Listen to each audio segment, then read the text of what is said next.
I wrote this about a cousin of mine.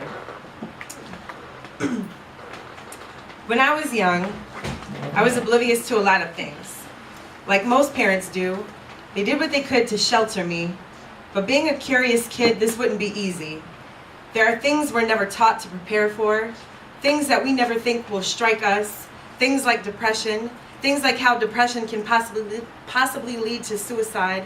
So I didn't know his depression wrapped him like the clothes he wore, how sweaters were suffocation and t-shirts were triggers, how those polo shirts were pulverized his will to live, and how he stayed high but still jumped to stay low. The signs weren't there. No cautions, no red flags, no telltale signs. He was cold from grieving his dad's sudden passing, and he never once asked for a blanket.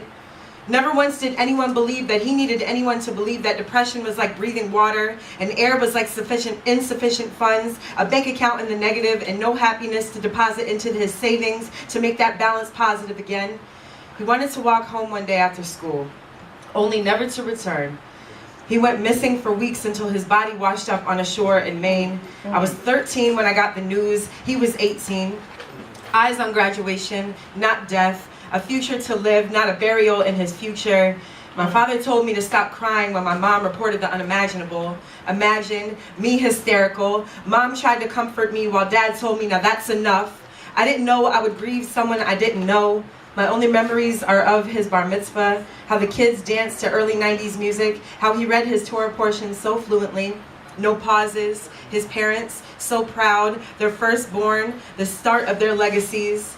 Years later, I would find myself having the same thoughts about ending it all. Driving home frustrated from all of my failures, drowning in my own grief from my dad's passing, wanting the pain to stop, screaming inaudibly at four walls of my mind. I spent most days in silence. The quietness is deafening. Anchored to a couch I will most likely die on. I wish death to take me more than I wish for my dreams to be reality. We are told to pray these things away. I was never bat mitzvahed, so I feel like God wouldn't hear my pleas.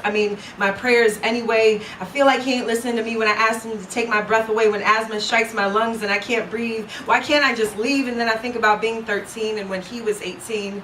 Being oblivious to things I never knew existed, wishing that oblivion was his bodyguard to block any pressures or bad thoughts that may have tried to attack him daily, wanting to be there for my new family member, wanting him to remember that this feeling is temporary, this feeling will eventually leave.